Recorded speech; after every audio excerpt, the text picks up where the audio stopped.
Es el momento de recibir a Federico Robledo. ¿Cómo está, Fede? Meteorólogo y investigador también del CONICET. Exactamente. Buenas noches. Hoy vos no nos vas a invitar a nadie. No tengo invitación para hacer. Bien. Fede, bueno, vamos a charlar acerca más que nada de todas estas catástrofes naturales que se vienen dando a lo largo de estos días, no solo en otros países, sino también en nuestro país, con respecto a las grandes lluvias que se han dado, pero que en realidad no son tan grandes, digamos.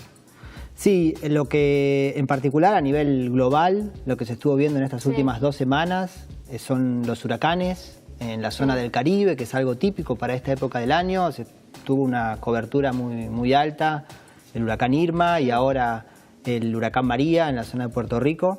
Y es normal en esta época del año tener ese tipo de eventos. Es normal que se puedan dar 3 juntos, por ejemplo. Exactamente, han llegado a darse 27 huracanes en un año, como extremos. O incluso más también. Pero si no, lo normal es entre 7 y 10 huracanes por año de este tamaño. ¿Cuál es el origen? O sea, Fede, ¿cómo sería? Tiene mucho que ver por ahí, vamos a decir que es natural, digamos, pero ¿influye por ahí el calentamiento global del que se habla? Bueno, uno de los condimentos para tener un huracán es agua en el océano muy caliente. Entonces, en un contexto de calentamiento global, donde la temperatura del planeta aumenta, también crece la temperatura del mar. Claro. Y en ese escenario, sí, hay una probabilidad de que crezca la chance de ocurrencia de huracanes. Sí. Bueno, hablábamos recién de la cobertura que hacía José Bianco con los chicos de TN y me contabas que es compañero tuyo también. Sí, fuimos con José compañeros de estudio y sí, la verdad que está muy buena la cobertura, es algo muy Fede, claro. Vamos a venirnos un poquito más cerca, vamos a charlar acerca de nuestro país. En nuestro país el tema de los huracanes, por ahí eso no es, digamos. No tenemos huracanes, pero tenemos otras cuestiones que son las inundaciones, por ejemplo, que se han venido dando a lo largo de estos días. Incluso más que nada el sector del campo está muy afectado, está declarada justamente la emergencia agropecuaria. Bueno, ¿por qué se da esto? El tema de las inundaciones, ¿son un tema de obras? ¿Es natural también? Las inundaciones, hay esencialmente 2 factores que pueden generar una inundación. Una es el incremento de la lluvia, es decir, que tengamos mucha lluvia durante un mes, durante una semana, y una vez que ese agua toca el suelo, que no termine de escurrir, es decir, que no se vaya hacia el río, que el río no corra.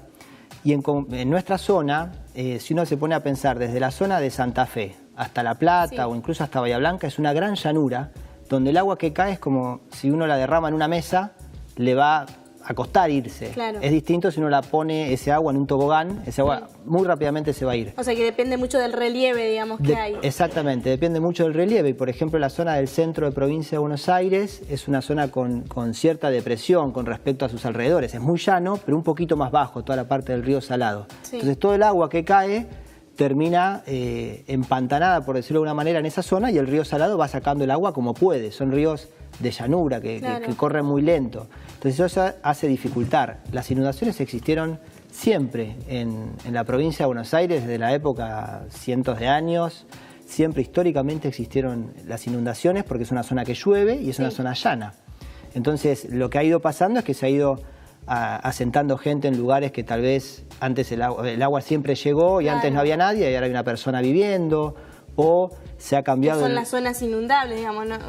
Bueno, pero esto debería complementarse por ahí con algún trabajo, ¿no? Como para que el agua pueda... Ahí como uno mitiga o como uno previene, la palabra es mitigar, cómo uno hace para que ese agua salga lo más rápido posible, no esté tanto tiempo en el territorio, y bueno, sí, con obras ayuda, pero la verdad que no sería suficiente, lo que hemos charlado con varios ingenieros es que no es suficiente, no alcanza con una obra hidráulica, siempre puede haber un evento extremo que termine desbordando, nunca va a ser suficiente. Bueno, pasa, por ejemplo, yo vivo en lo que es San Isidro, hay un montón de todo el tema de desagüe y demás, y a veces te llueve en una hora un montón y tenés la calle de lado a lado con agua, digamos. Eso pasó siempre y va a seguir pasando, inevitable.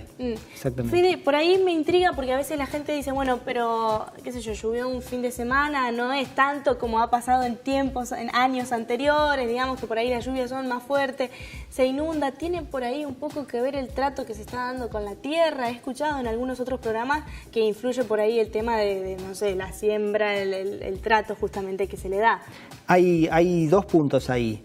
Cuando uno cambia el uso del suelo y tenía, por ejemplo, vegetación nativa en la pampa húmeda, lo que uno tiene con eso es un tipo de raíz en el suelo. Ese tipo de raíz lo que hace es impulsar el agua o llevarla más hacia la profundidad. Claro. Cuando uno cambia esa vegetación nativa y pone algún tipo de cultivo, ya sea trigo, soja, esas raíces son más cortas, entonces hace que el agua esté más cerca de la superficie. Entonces, con menor cantidad de lluvia, uno ya inunda más rápidamente. Claro. Eso con respecto al agua que sale o que desborda en algún tipo de llanura. Sí. Y con respecto a lo que vos decías del incremento de las lluvias, si bien siempre hubo extremos de lluvia, hay una tendencia en los últimos 40 años al incremento en torno al 15 y el 20% de lluvias extremas en el centro y este de Argentina. ¿Y por qué se da esto? Bueno, hay uno de los argumentos de este incremento es el calentamiento global a nivel planetario, que lo que hace es perturbar o cambiar la circulación de la atmósfera a nivel planeta y en regiones como las nuestras provoca el incremento de la lluvia. Otras partes del planeta al revés, bajan las lluvias, por ejemplo en la zona de la cordillera, digamos patagónica, lo que es Esquel, Chubut y Santa Cruz, se ve una disminución de la lluvia en los últimos 20, 30 años. ¿Sí? Todo por la misma explicación física de cómo se fue cambiando la circulación de la atmósfera por el calentamiento global.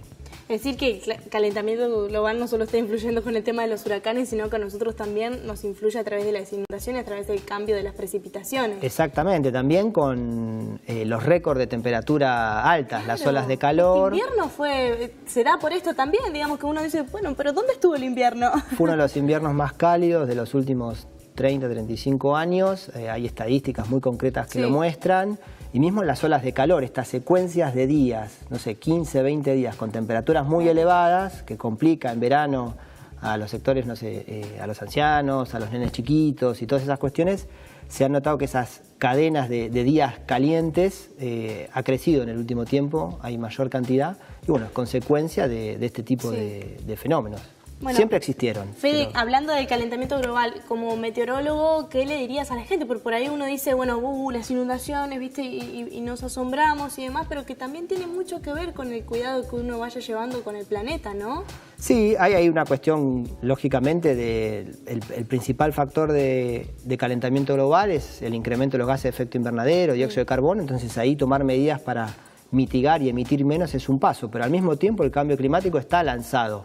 Es un proceso que va a durar muchísimos años, entonces lo que tendríamos que hacer es adaptarnos a esa situación. Por un lado mitigar y por otro lado adaptarse. Esto no es que sea irreversible o casi sí, pero bueno, está lanzado y el sistema climático tiene una inercia de tal vez varios años y miles de años en volver a un estado como lo conocíamos antes, si es que lo logramos. Bien. Pero la clave acá es prepararse, adaptarse a esa situación. Estar previniendo, ¿no? Adaptarnos al clima. Muchas gracias, Federico, por estar con nosotros.